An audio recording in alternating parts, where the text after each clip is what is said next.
Welcome to the What I Wish I Knew After Pregnancy Loss podcast. I am your host, Shana Southern. I am an angel mum, a rainbow mum, a pregnancy loss practitioner, and trauma-informed coach. I created the Institute of Healing Through Pregnancy Loss out of my own experience with loss in the hopes to provide understanding and healing, educating people on pregnancy loss, and creating more women or men in trained support roles.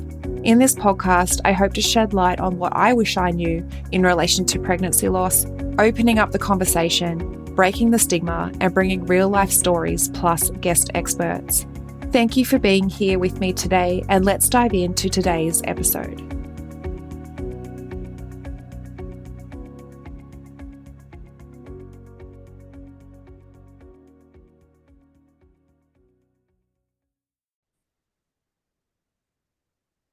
Welcome, beautiful souls, to the What I Wish I Knew After Pregnancy Loss podcast.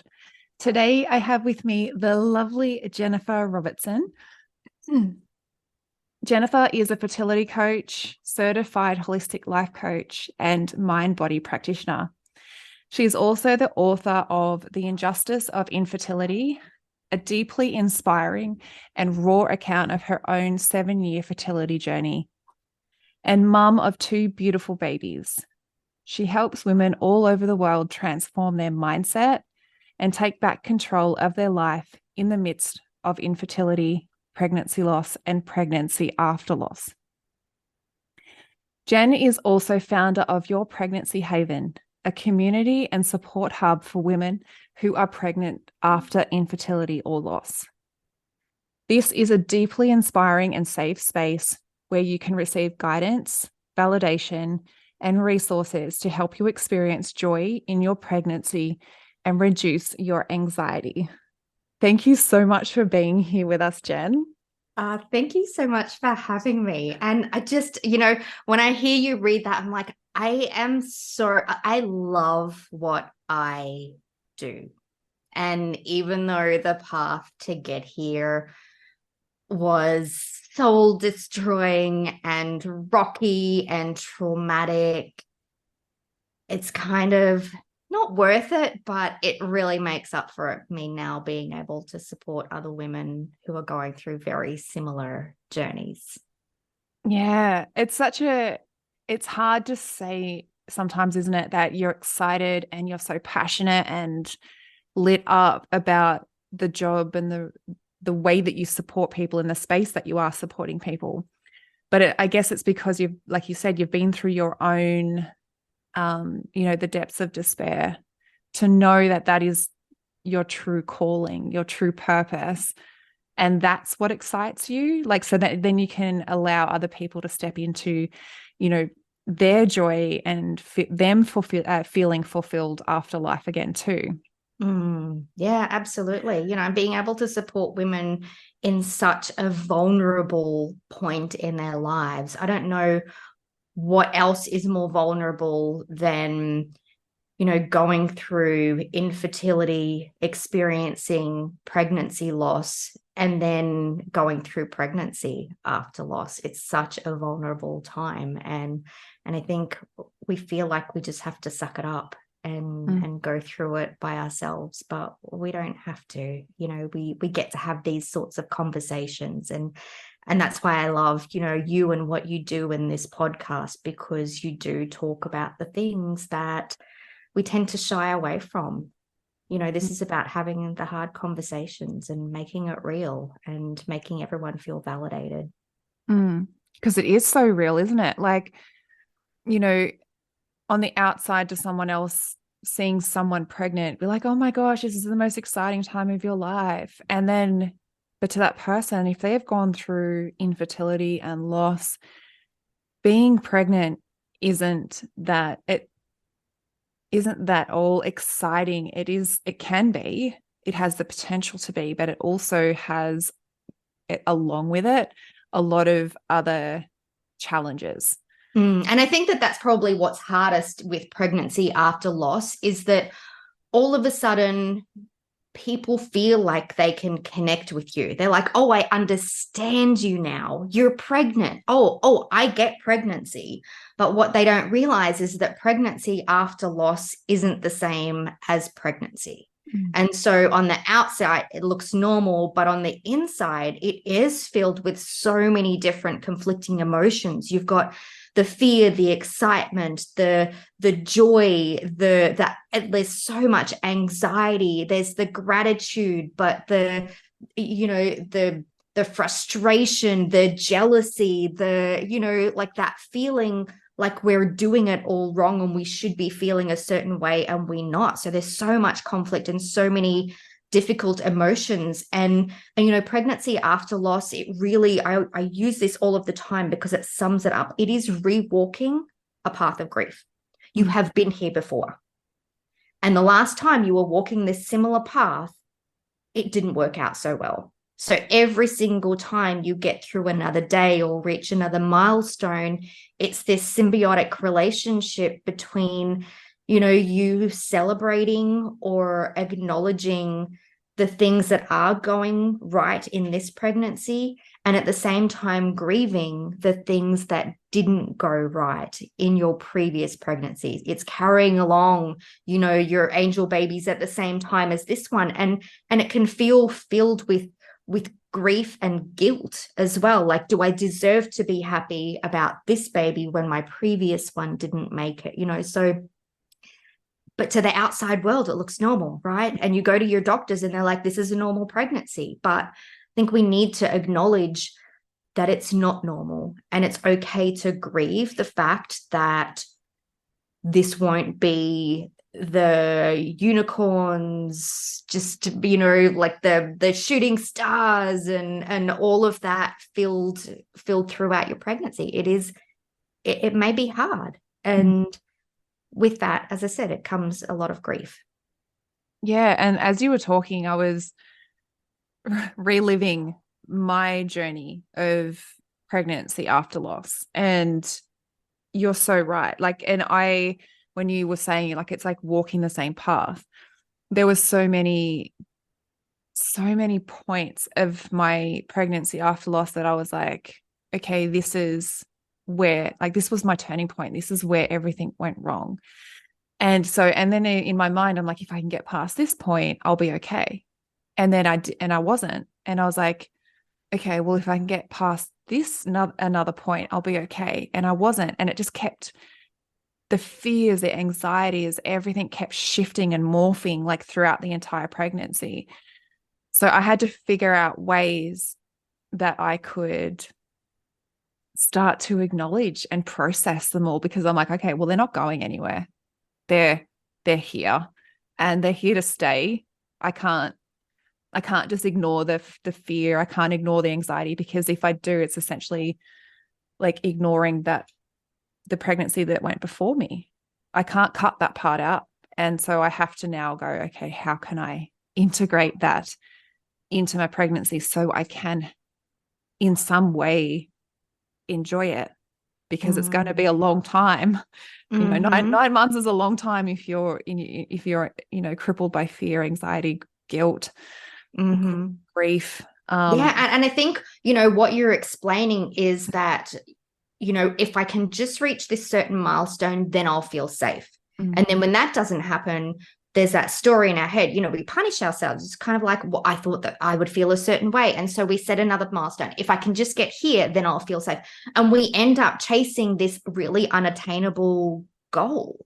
So a great strategy that I like to use is breaking it down and not aiming to feel completely safe, because for a lot of this, it's not going to happen. We're just setting ourselves up for failure. We have to lower our expectations. And instead of looking to how I want to feel, look at how did I feel at the very beginning? My aim is to feel just a little bit safer, just a little bit braver, just lean into the hope a little bit further than I did at the very beginning. And when we're able to look backwards and go, okay, this is where I started and this is where I am now, then it feels like you're making progress. otherwise, when we keep on having this unattainable goal and we're not getting there, we feel like we're failing. And that feels even worse because we're trying to reach for something and we're not getting it. And so that keeps that story perpetuating, right? I'm doing this wrong. There's something wrong with me. I'm crazy. I'm a failure. I'm never going to feel completely hopeful. Whereas if we can kind of look backwards and go, okay, this is how I felt in the beginning. This is how I'm feeling now. Yeah, I feel a little bit better, and it might be moment to moment as well. Sometimes we have to break these goals into, okay, I'm just going to get through today. What do I need to do to get through today, rather than going, okay, how do I get through the first trimester? Like sometimes that can feel a little bit too scary, So breaking it down and making the goals a little bit more manageable and realistic as well. That can really help. Yeah, and it takes a lot of the pressure off, because it's oh my gosh. It like what we were saying before, like to the outside world, people like, oh, just you're pregnant. So then there's that also that pressure from everyone else to go, oh, you should be feeling this way. And then you're like, well, I should be feeling this way and I'm not. Like what, yeah. And again, like it feeds into that there's something wrong with me. I'm not feeling happy. How can I like dismiss everything so that I can feel happy? I just want to feel happy. And I like how you mentioned just do that like tiny percent, like what were you like at the beginning, and how are you feeling in just those small little steps, like in this moment now, what are you feeling now, and being able to reflect back over and go, okay, I am making progress. I am feeling a little bit different, to where I was at the beginning. That's a very powerful and valuable tool, like to be able to just do that for yourself and go, you know what, I'm doing okay. And it can give you that permission to go, okay, I'm doing this, and I'm not failing. I am feeling okay. And also to have these conversations too, like to just give you that, like we said before, like that validation of like, it doesn't have to be the rainbow, butterflies, stars, roses pregnancy that we anticipate, that we're so conditioned. I'm not even sure that anyone has that except on Instagram, where we post that, and afterwards, after we get through it, all we can, beyond that, all we can think is the wonderful parts and, oh, it was just so amazing. Whereas I think we forget just how hard it is anyway, even without the previous loss. Like pregnancy is hard. It really is. And absolutely, we can be grateful that we are pregnant and also say, this is really hard too. And I think that, a lot of the guilt comes in when people start saying to us, just be grateful that you're pregnant. And of course you are grateful, but this is hard as well. And it's okay if you just want to get to the end of it as well, and I think that, you're talking about the validation. I mean, that's the reason why I created Your Pregnancy Haven, is because when we go through these things in isolation, we think that it's just us because no one else is talking about it. So we think that it's us and we feel this guilt and we don't get the support that we need. But if we have a community of other people, because, when you're going through infertility, you have a community around you. When you're going through pregnancy loss, you have a community around you. But when you make that transition into pregnancy after infertility or loss, I feel like there's this guilt. You can't be part of the infertility community anymore because you're kind of like, oh, I can't focus on that. And as much as you want to be part of the lost communities, you can't at that point because you can't even let that come into your head. So it's kind of like this limbo. It's a transition period where you have to be like, okay, now I am pregnant and I have to go through this and still be gentle with myself, but get the support that I need and the validation that I need and the strategies that I need to be able to keep moving forward and blocking out the things that aren't helpful for me right now. And I think it's like, even like you go into your medical appointments and all of that after loss, and having all of the scans, all of the appointments, and they're like, oh, it's all fine, it's all everything's going along normal, and you're like, in your head you're like, this is far from normal. Like everything about this is quite triggering. And then, like you said, when you don't have someone or people or a community on the outside of you to say, that's okay. Like that is completely normal. And there are ways that you can support yourself through it, and have the support of a community to validate like what you're feeling. Like if you don't have that, you are navigating all of these big, heavy thoughts and emotions on your own, because none of what you're actually experiencing is normal. And the medical system doesn't really even acknowledge that. To them, you're just pregnant and everything's going along fine. And you're just like, no. Yeah. And so what do you do when you're alone and you have a question? You go on to Google, don't you? And like, Google is not your friend right now. No. Google does not have the answer to the ultimate question that you want. And you want to know, is this pregnancy going to last? Is this going to be okay? And Google doesn't have that answer. In fact, it has so many different stories from so many different people. And, you know, if you're feeling a twinge or something like that, you'll go down that rabbit hole and you won't really get the answer to the ultimate question that you want. And instead, you're going to find potentially other things that could be wrong right now. And that's not helpful. You know, it really is about protecting where you're at, you know, and that's why, you know, having that community where, you know, inside your pregnancy haven, we have this chat and someone will go, oh, I'm feeling this right now. I'm feeling a little bit of cramping here or there. And you have other women that come on and go, yeah, I had that when I was that gestation and now I'm 33 weeks. And you're like, oh, okay, right. Okay. And so you can just breathe a little bit easier knowing that other people have walked this path too and are a little bit further along. I love that you've created that space. You know, it's something that I would have really benefited from, like you were just saying, in those chats. Like I'd sit down on a couch and then I'd go to get up and I'd have this massive cramp like down one side, and it would last like for a while. And I'll be like, what is this meaning? Like, does this mean that this is the end? Like, you know, what's this cramp mean? And to have someone to say, oh yeah, no, that's okay. That can be normal. I'm here now.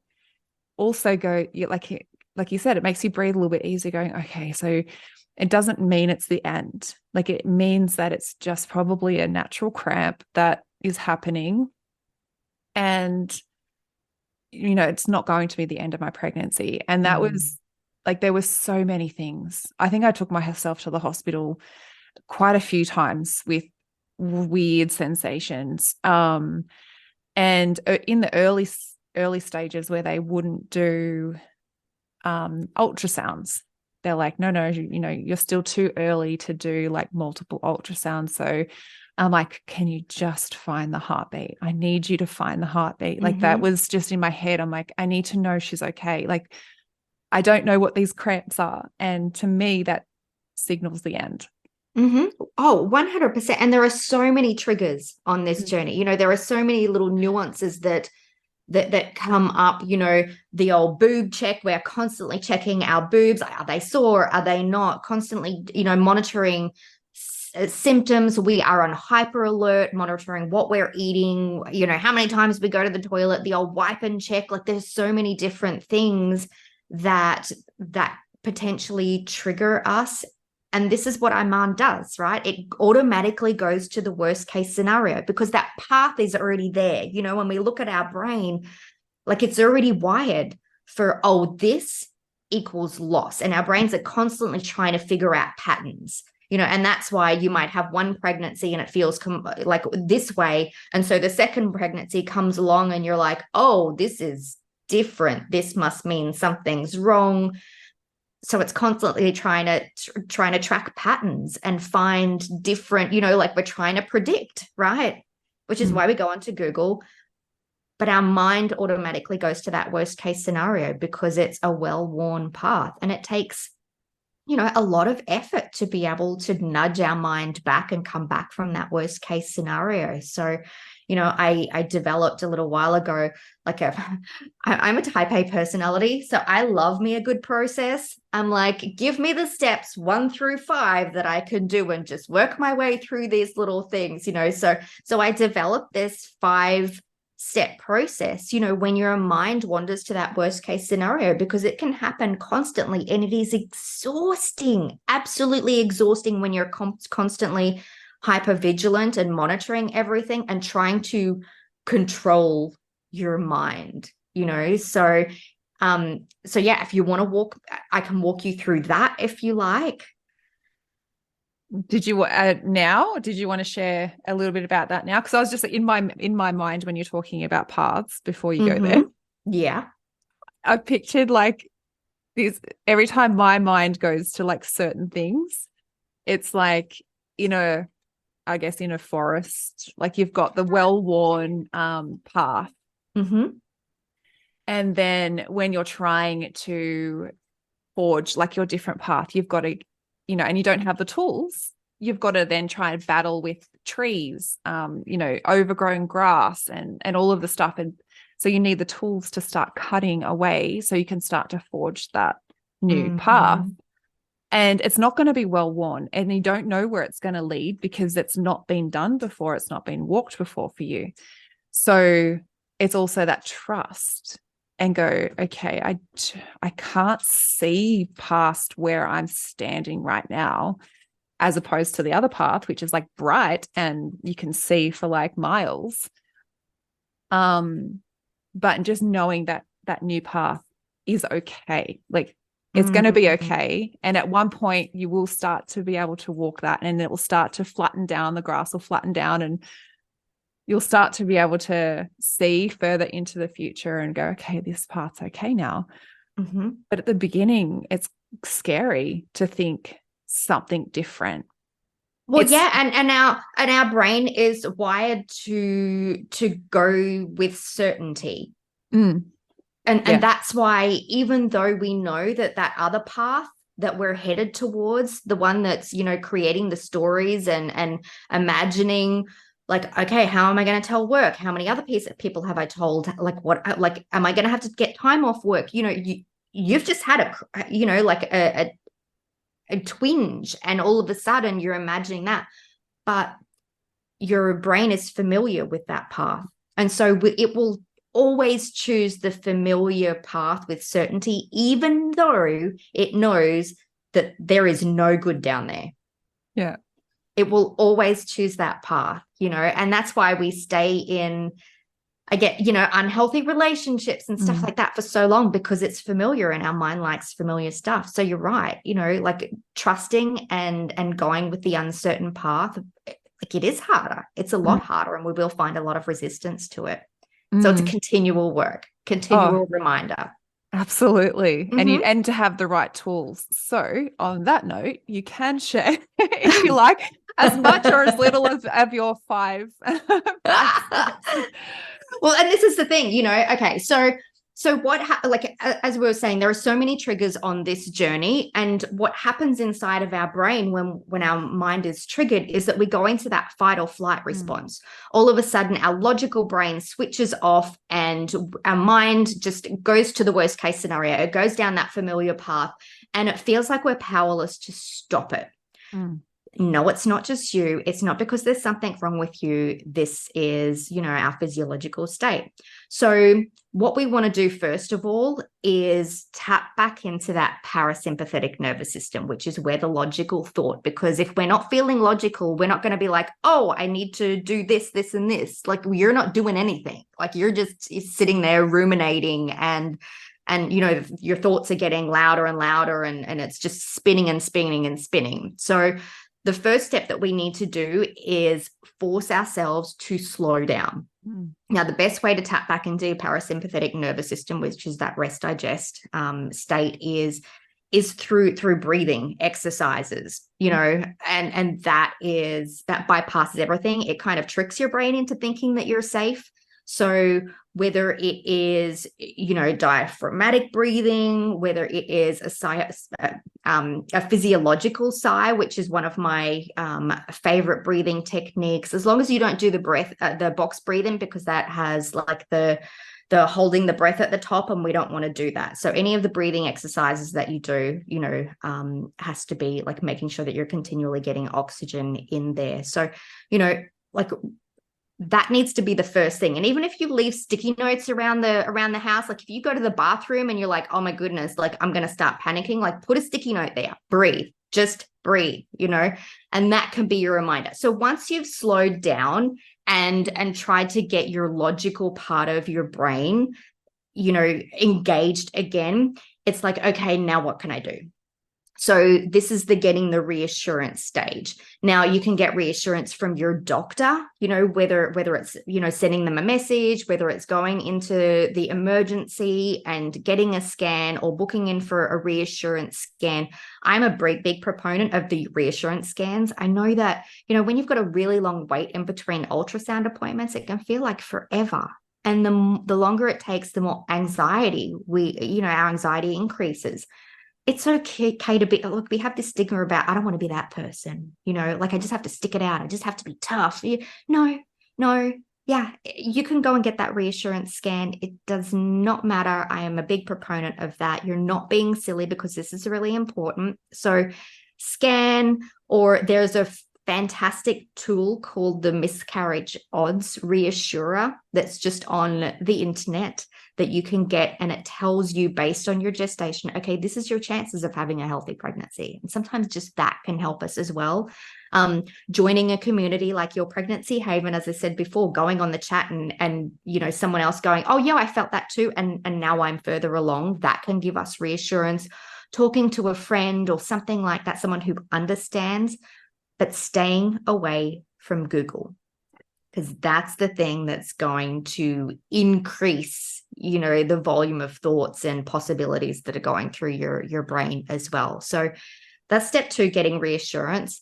The third thing is that once you're back in that logical frame, it's the self-talk. We can create those stories in our head, right?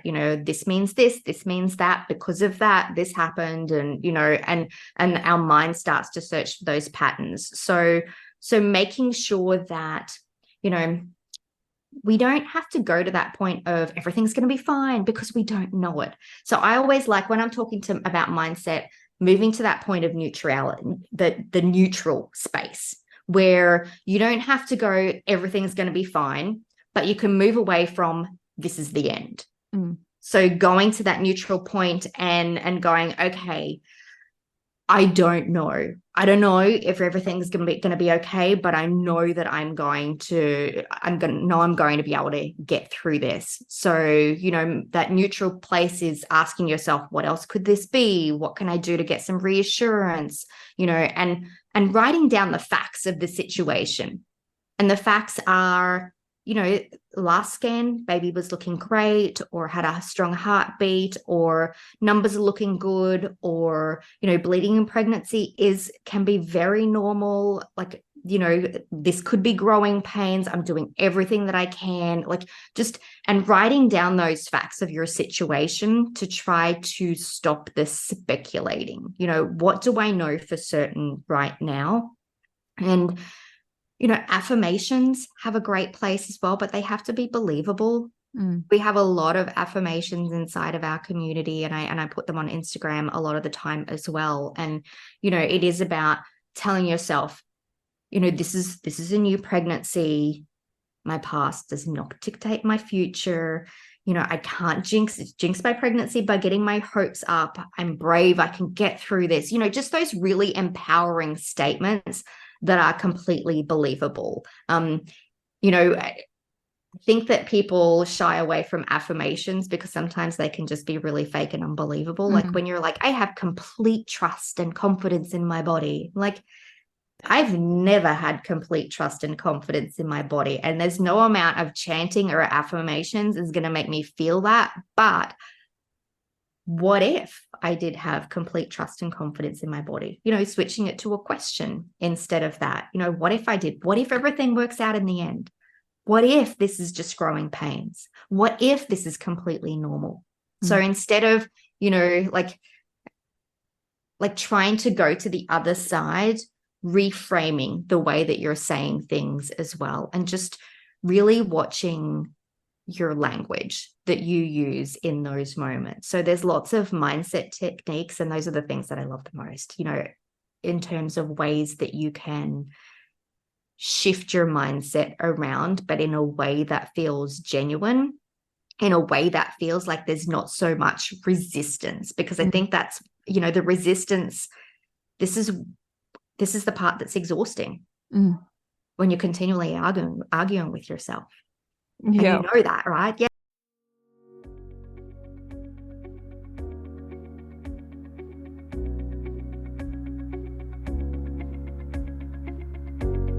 One in 4 pregnancies will result in miscarriage.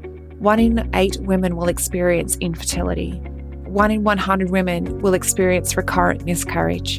And 1 in 160 births end in stillbirth. Have you been wanting to make a difference in the lives of women or men who have experienced pregnancy loss because you can see so many suffering in silence, but you just don't know how? Collectively, we can change how bereaved parents can access mental, physical, and emotional support after their experience. There is a lot of women with unhealed trauma, and there is a huge gap in the current support system when it comes to bereaved parents' recovery after loss. There are too many women and men suffering in silence. The Pregnancy Loss Practitioner Certification is a worldwide, one-of-a-kind program that gives you proven methods designed for healthcare professionals, medical staff, midwives, nurses, doulas, birth workers, coaches, and angel parents alike.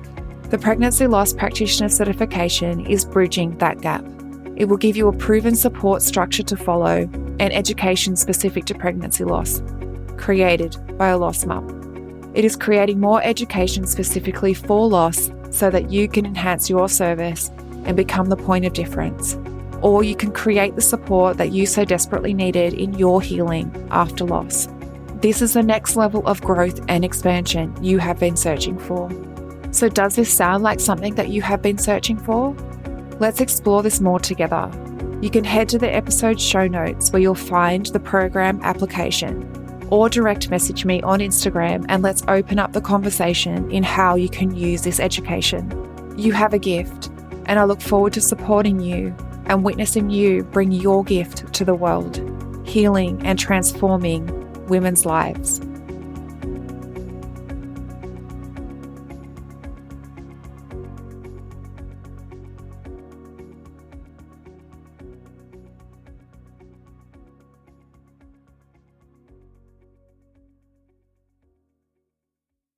Yeah.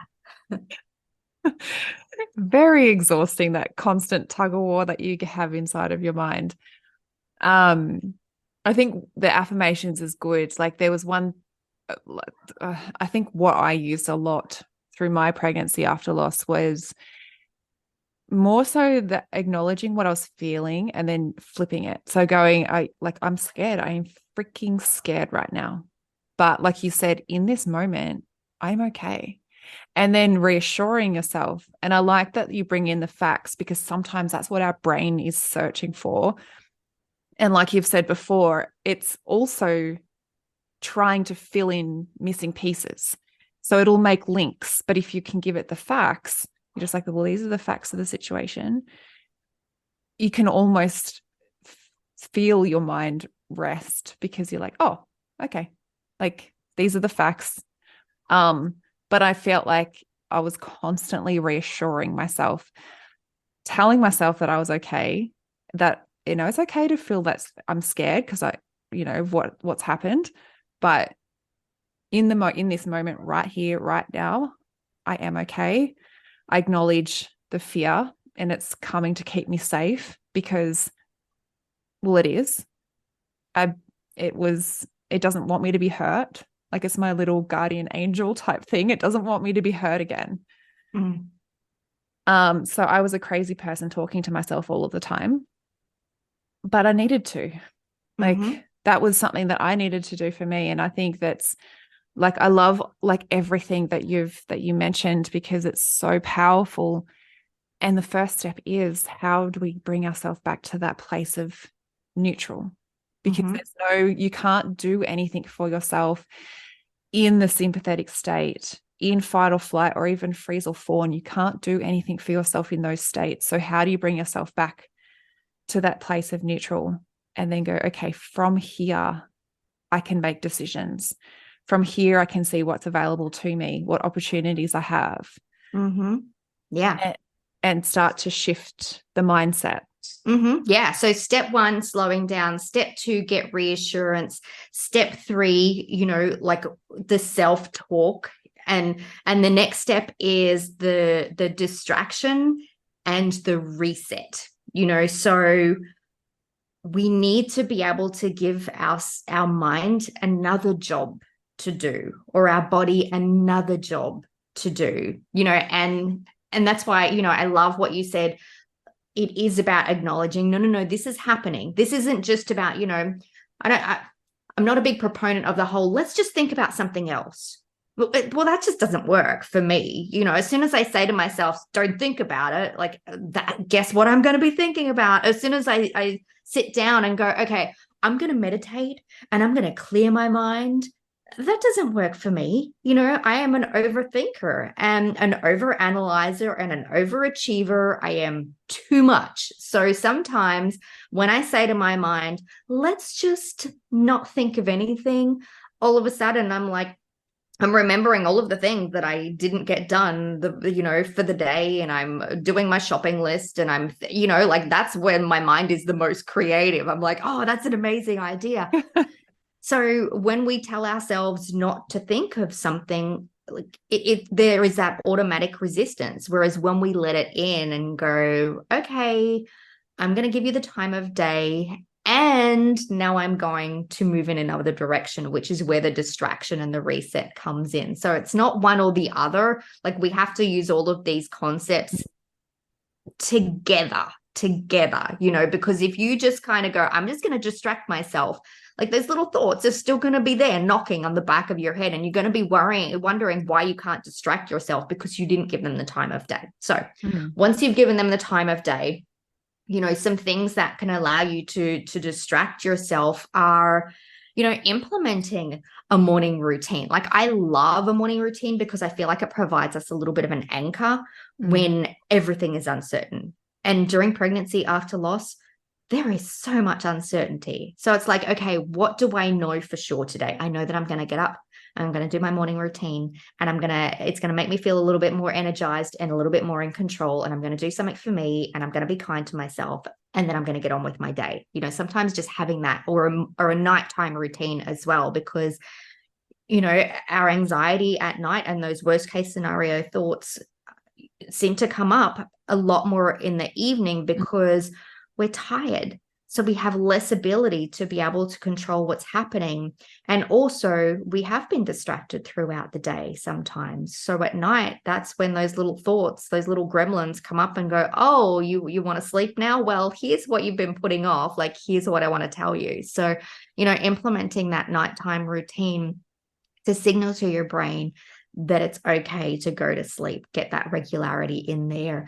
Other things that you can do to distract yourself, like creative projects, or whether it's decluttering. I don't know about you, but when I declutter my wardrobe or a cupboard or something like that, I'm like, oh, I feel so much lighter right now. So that it could be, I know a lot of people are kind of like, stay away from television. I'm like, oh my goodness, there is nothing more distracting than a good Netflix series and just getting stuck into that. So if you can binge watch something and next thing you look up and go, where did those 3 hours go? Fantastic. You just got through another 3 hours without your mind going to the worst case scenario. Other things like reading a book, playing games on your phone, not so much social media, but there's been studies that playing things like Tetris and Candy Crush on your phone is a really great way to shut off that side of your brain that's thinking of the worst case scenario. Like, it can just shift you away from that as well. So, there's lots of things that you can do to distract yourself.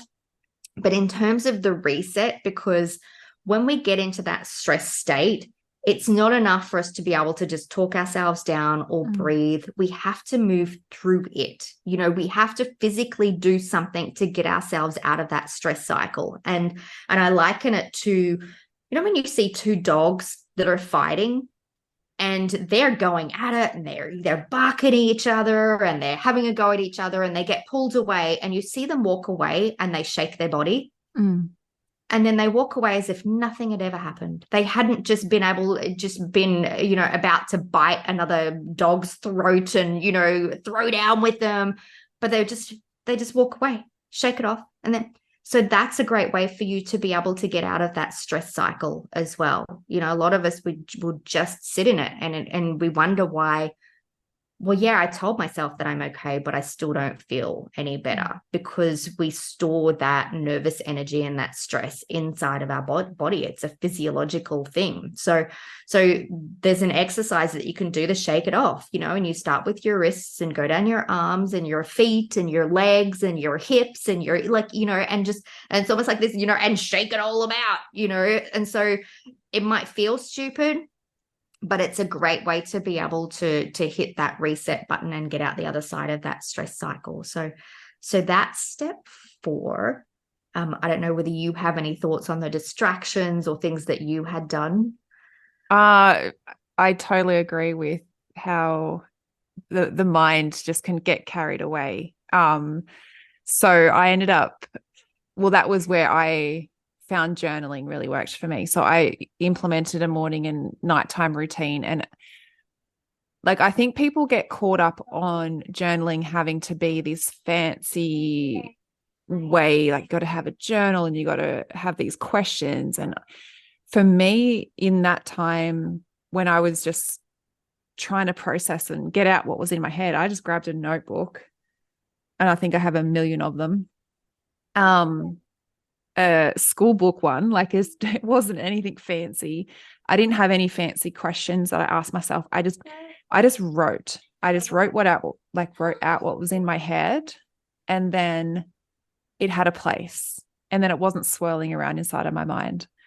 I also wrote down things that I was grateful for. So it was just an ability to see outside of, I guess, what I was experiencing, the heaviness, to sort of go, well, there was actually some light in my day, something that was good, and start to be able to shift my way, like shift my mindset. And I used to do sleep scans. So I just put on a meditation, and I think they would get to my hips and I'd be asleep. So I'd be like, feel your way up from your feet, and I'd get to the hips and I'd be like, out. Beautiful. And I love that you mentioned gratitude there as well. And, you know, and I think that it's important to note when we talk about gratitude, it's not just about just be grateful. It's like, you know what, this is really freaking hard, and I'm grateful for some things in my life as well. And, you know, when we practice gratitude, because one of the hardest things in pregnancy after loss, I mean, who are we kidding? There's lots of hard things, but one of the things is that it's hard to feel joy. It's hard to hold on to that. And there is a concept called foreboding joy. Brene Brown talks about it all of the time. I absolutely love her. And she talks about one of the hardest emotions just as humans to feel is joy. It's foreboding joy. But the antidote for foreboding joy is gratitude. So that's, you know, that helps us, because, you know, I speak to so many women who are in their pregnancy. I'm like, how would you like to feel? And they're like, I just want to feel hopeful. I just want to feel excited. That can help you get there, that gratitude, because, you know, but I just want to validate that the fact that you can't feel joy, it's not just you. It's hard no matter where you are in your life. You know, that little voice inside your head when things are just going so well and you're like, wow, this is all falling into place and I'm getting this and that. And then all of a sudden you're like, there's a part of you that goes, oh, don't get too excited, you know, and that's what we do in our pregnancy. You're just kind of like, you know, you feel the excitement, and then all of a sudden your brain comes in and goes, no. Like, don't get your hopes up. And it's really hard to lean into joy. And so, yeah, gratitude's a Yeah. great one. It's actually, yeah, you wait for the other shoe to drop. You're like, there's Mhm. something bad has to happen. Mhm. So yeah, and it's not, like you said, it's not just going, oh, an attitude of gratitude, like everything is so happy and positive. And I'm like, in amongst all of the stuff, all of the emotions, all of the thoughts that you've felt through the day, some of them can be so heavy. And then, you know, in amongst that though, I'm sure there was little things that you could pull out, and they could be tiny things, super, super like minute little things. But just to know that your whole day wasn't bad. The whole day wasn't full of heaviness and bad thoughts and bad emotions and fear and anxiety. And that's what I started to do, because I was like, I didn't know how it was going to, like, I didn't know if it was going to work. I didn't know if it was going to help me. I'm just like, well, I'm sure there's something to it. People talk about it. I'm sure there's something to it. And it was one thing that did help me through, and also having the space to just write out what I was feeling, the thoughts that I had, because there was a lot of fear and I had to justify it. And like you said, you're not going to jinx it, even by saying, I had this bad thought, I thought this was going to be the end.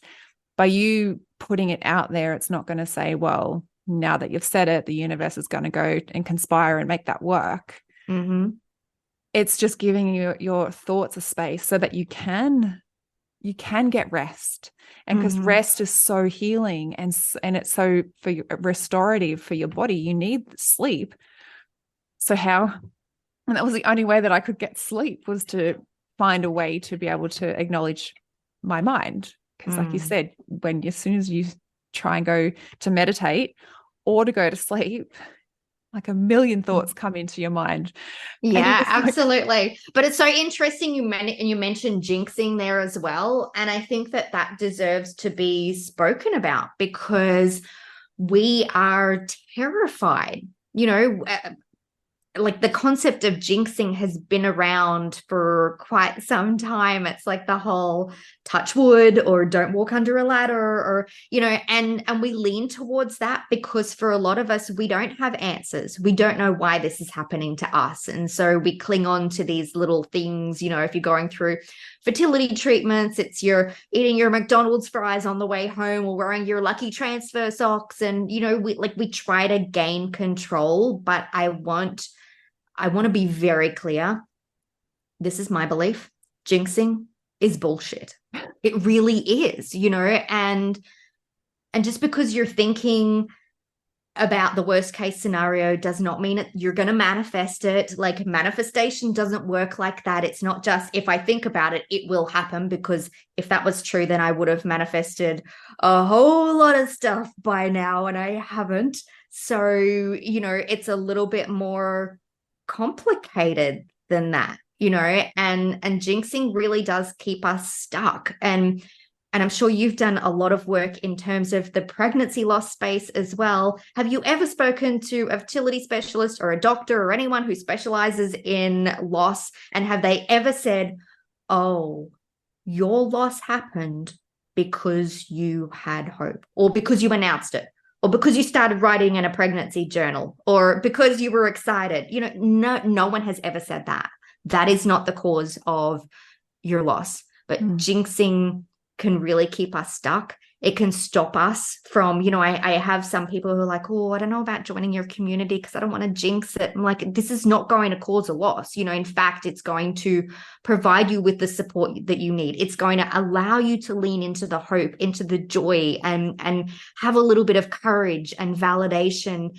And even if the worst case scenario does happen, we can support you in that as well, because we do have a loss chat and loss resources and things like that. So, but it's so interesting the way that our mind works. But yeah, jinxing is not real.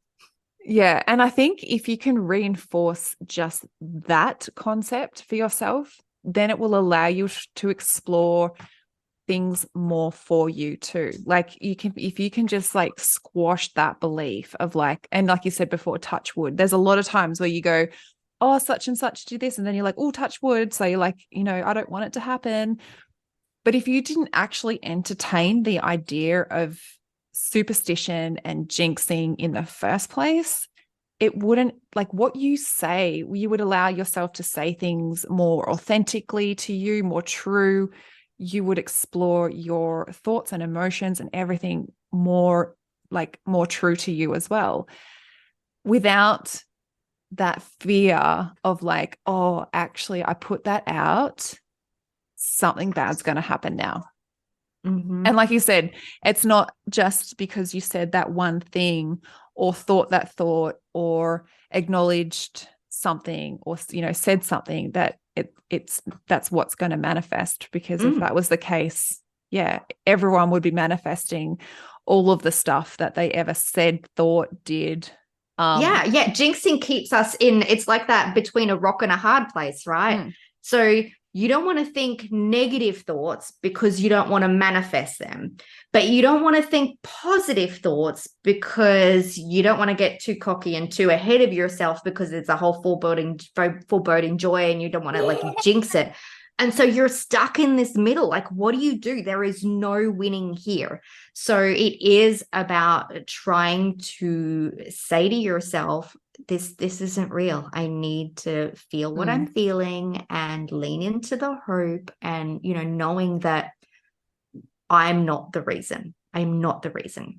Yeah. And that's it's a question that you can ask yourself too, is like, is this actually true, or is this actually going to cause something to happen? And you're like, if the answer is no, then why even entertain any other any other thought process, like apart from like what you actually know is true for you? And if you say something and you think, oh, this is going to manifest me having my loss, and you're like, well, is that true? And you're like, well, no. Then don't even entertain that idea or that concept anyway.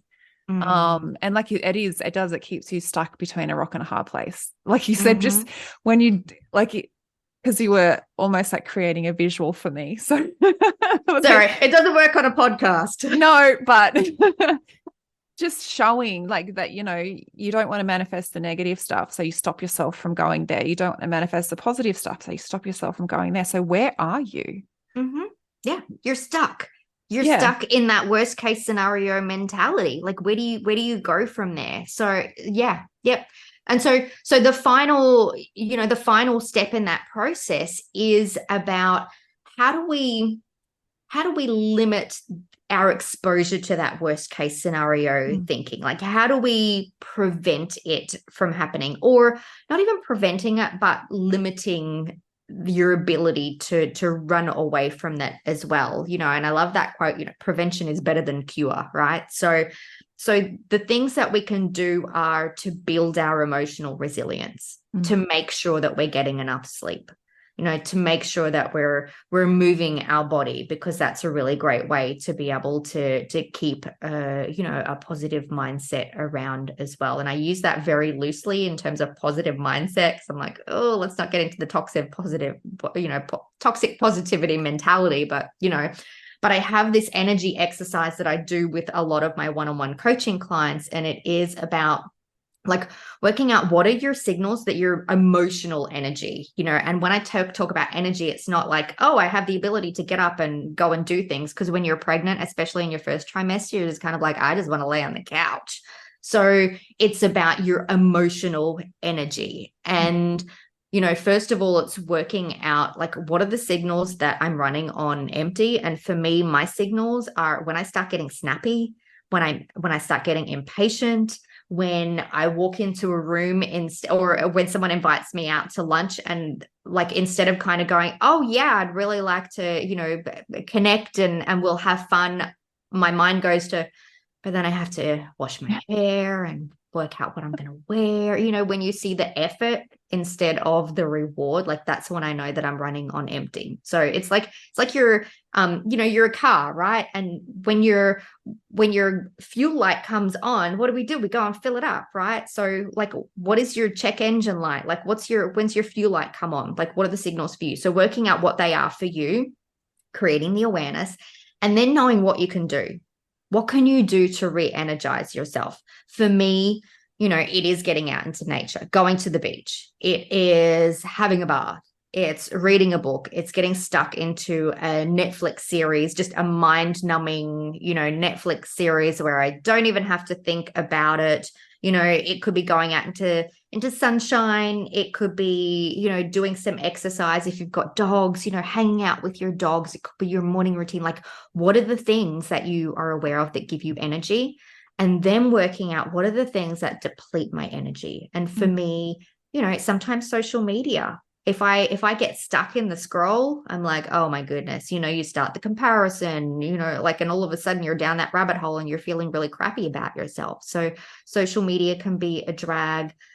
Certain people can drain your energy as well. Faking it all of the time, when you have to go out to social situations and you're just like, you have to be on and navigating all of the tough questions. Announcing your pregnancy can be a real energy taker as well. Bad weather for me, like if on the rainy days, I'm kind of like, yeah, I just don't feel like doing anything right now. So working out what takes away your energy and planning your day accordingly. So if you know that you're going to do something that's going to drain your energy, then do a top up beforehand. But everything in pregnancy after loss is going to drain your energy. So we really need to be working out, how do I top up my emotional resistance to this? So those are just, like some of the things that we can do to get us into that emotional state, so that when that worst case scenario, when you're triggered, it's not automatically like you're going into fight or flight. There is a little bit of emotional resilience there to help you. So yeah, there's your 5 steps. Simple, right? Yes. So Maybe not.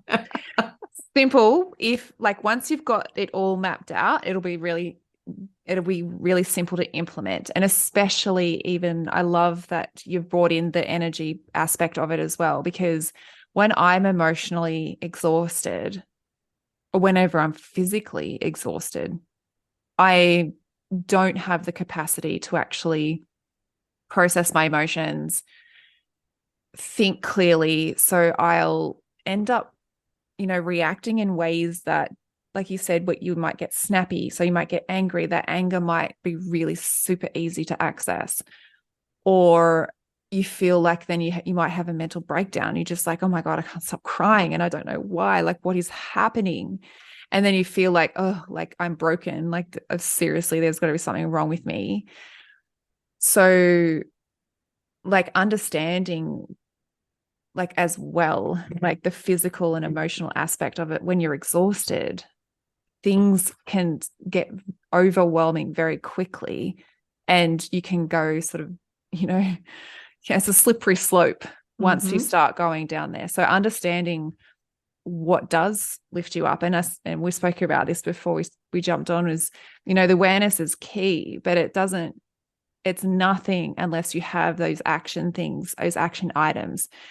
So maybe make a list of the things, like on one side putting what like tops your energy up, and on the other side putting what depletes your energy, and just having that awareness. So even when you are feeling depleted and you're like, well, I don't actually know why, like I don't know what's happening, but these are the things I can do to get myself back up. And it, on one day it could be to go for a run, but then on the next day you're just like, oh no, I don't have the energy for that. But maybe it's just to go to a coffee shop and just sit and have a coffee in a really nice little vibing place.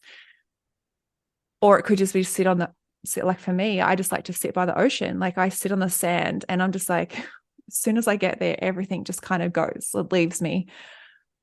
So, and we were talking about before about hugging trees without being a full-on greenie. Like it's nature's law of reciprocity. Like you give the tree what it needs, and the tree gives you what you need.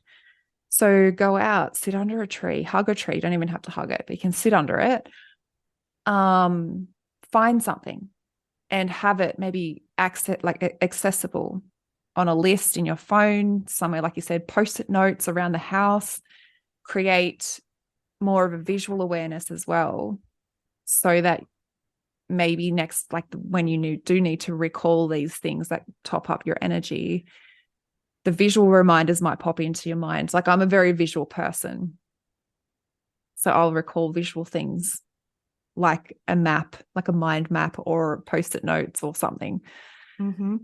But yeah, just finding what works. And I think, like you said, those 5 steps can seem simple, but once it might seem complex, like when you're actually starting out, but it is a simple thing to implement once you've got like all of the things laid out for you that works for you.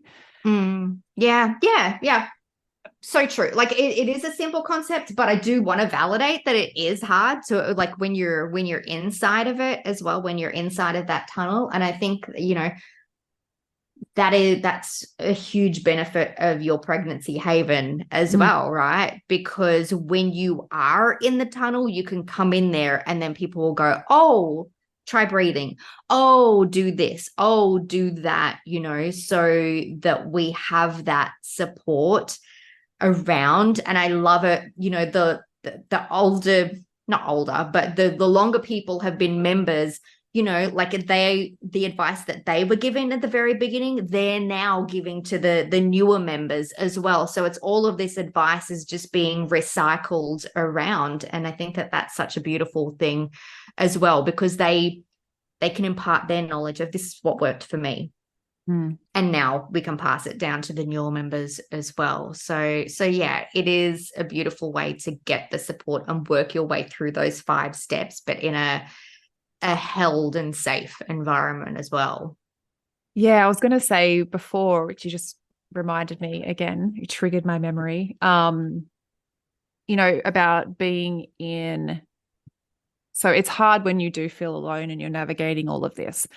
And they say to surround yourself with the people that you aspire to. So if you're wanting to create that hope and joy and tap into that, but also acknowledge everything else that you're going through pregnancy after loss as well, because it's not easy. Surrounding yourself with people who are there, who are navigating it too, who you might see like, oh, I'm aspiring to be like that person. I want to be like that person. When you can surround yourself with the people that the type of people that you want to be around, it automatically shifts your physiology, the way that you think, your capacity. You're not surrounded by people who are in, places that you don't want to be, like mental states that you don't want to be, physical states that you don't want to be, people that don't understand you. You're not surrounding yourself with those people. You're surrounding yourself with the people who get you. And to have a community like your pregnancy haven is providing that. It's providing a space where you can go in and go, okay, these are my people. These are the people I aspire to. Like, you might be at the early stages and they might be further along. And like you said, they're now giving advice that they got when they first started. So, they're living it too. And they get you, and you're in a place where you can start shifting, where you can start stepping into like experiences or thoughts or emotions that are more aligned to where you want to be and how you want to feel. Yeah. And that's, we make space for both. For both the I am scared and the, how can I lean into hope? Because it's not one or the other, it's both. No, you can't just ignore one. Like it's, when it's pregnancy after loss or infertility, like it's acknowledging the whole aspect, the whole range of emotions and stuff that comes up with that. And I love that you've been able to create that community, because there just isn't enough. There isn't enough understanding and support from general society, the medical system, You're not going to get that, oh, I get you type conversations from anyone else unless they've gone through it. Yeah. And we want a space where we can feel empowered as well. We don't want to just be Googling stuff or just randomly. So, as well as the chat community, which is probably the most valuable for a lot of our members, we also have a whole heap of information and resources that you can go into in our vault that has things like, tips on announcing your pregnancy, because that can be a trigger as well. Tips on, how do you create an ultrasound appointment where fear doesn't grip you? How do you get to your next ultrasound appointment? And we also have a doula inside as well who helps, when you're further along in your pregnancy, like when you first join, you're kind of like, I can't even think about giving birth. So we don't. And then, you get towards the end and you're like, well, what do I do now? So, she's there to support and provide. I do weekly group coaching calls as well.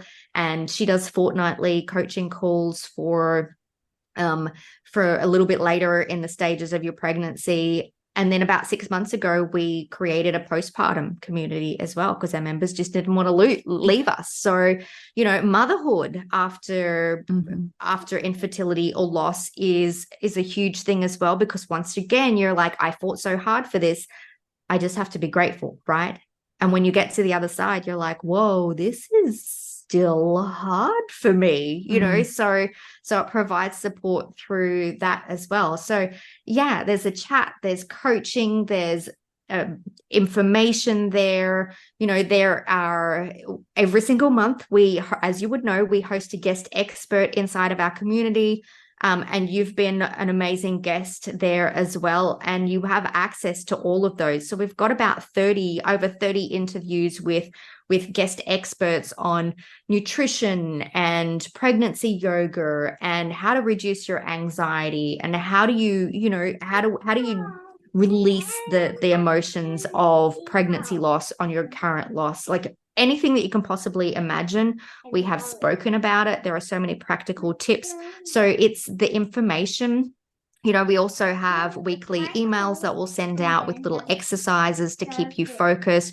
We also have a monthly newsletter that we release in a theme of the month. There's lots of stuff that kind of goes on, and you don't have to participate in all of them, but there's just little bits and pieces that that you can feel like you're part of a community, and that you can reach out at any point in time, just feeling supported no matter where you are in your journey, like whether you've just found out that you're pregnant, whether you're postpartum, whether you are experiencing a loss as well. There's no walk of shame from the community as well, which I love. So yeah, we support you through wherever you're at. And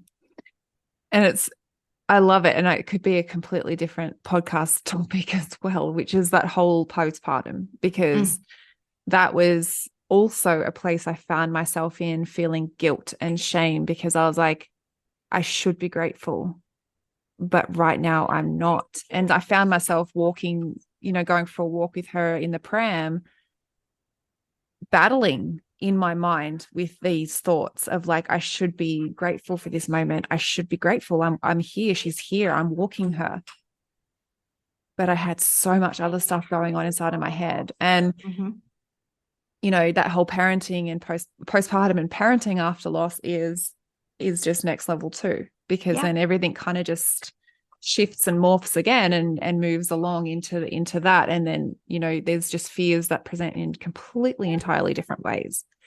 Absolutely. And, we've found that a lot of our members, they keep in contact. Like this is your mum crew. Like these are the people who get it, who have been through the toughest times with you, and you got out the other side, and you can still support each other through that as well. I love it. I love that you can offer that space as well, because like I would have put my hand up for it if I had it available to me at the time. Me too. But it's so important to have these communities and to have mums that entirely get you, and you don't have to then again put another brave face on and turn up in front of mums that just don't understand, why you're potentially not wanting to go to this thing because you're afraid, but it could just be going to the park. And you're just like, well, I can't do that today. And they're like, it's just the park. So it's incredible that you can offer, and like you said, there's no walk of shame. So even if you know that your journey doesn't pan out the way that you thought, you don't have to, you're not sort of exiled. You've still got the support in there that you need to navigate that time as well. Is there anything, and I know I could talk to you forever, is there anything else that you wanted to add before we wrap up? No, not really. Look, I just think that it is acknowledging that this is a really tough time. And, I know that we say this all of the time, but I don't think that we actually hear it. Need to give yourself a little bit of grace and self-compassion for the path that you have walked down to get to this point. There is no right or wrong way to do this. And yeah, it's just acknowledging that it's hard and you're doing great. Yeah, and absolutely, like you said, we hear it, and sometimes it doesn't actually sink in. We don't allow ourselves to fully, deeply hear it. And also hear, like, to know that you're not alone. Like, it's that sentence is thrown around a lot, but to know, like, deeply that in these communities you are not alone, and you are seen, and you'll be surrounded by people who get you. Yeah, 100%. Oh my gosh, Jen, thank you so much for being a part of the What I Wish I Knew After Pregnancy Loss podcast. Oh, I could do a whole lot of stuff. What I wish I knew. Oh my goodness. I know that could be a whole podcast episode on its own.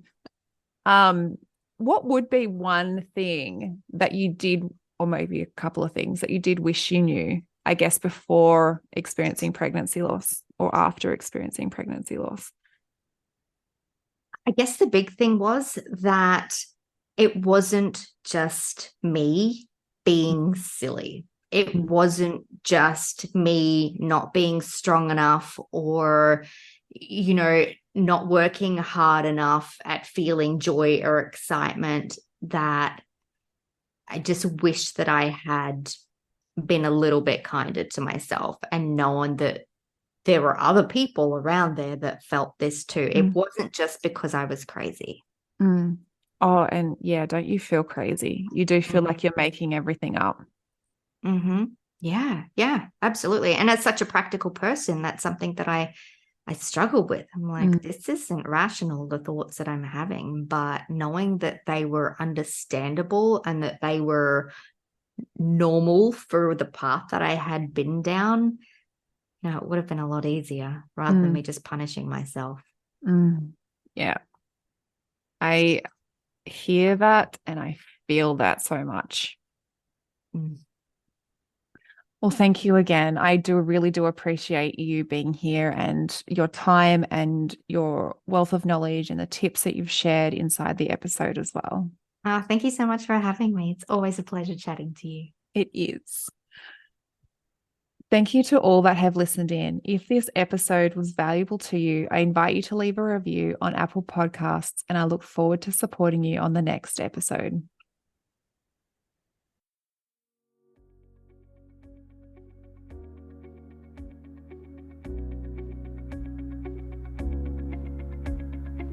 Thank you for listening in with me today. I hope you found this episode helpful. If you did, I would absolutely love to hear from you. Take a screenshot of this episode, share it to social media, and tag me at Institute of Healing_PL. I love seeing what is resonating with you right now. If you want to chat further, I invite you to connect with me through Instagram. Head over and follow my Instagram account, send me a DM, and let's open the communication. If you want to know more about how you can be the support for others, head to the show notes and fill out the application form for the Pregnancy Loss Practitioner certification. I want to also note here that what I share within the episodes is not medical advice. If you need further support, please consult your doctor. Thank you again. Much love to you. Be gentle with yourself, and I look forward to supporting you on the next episode.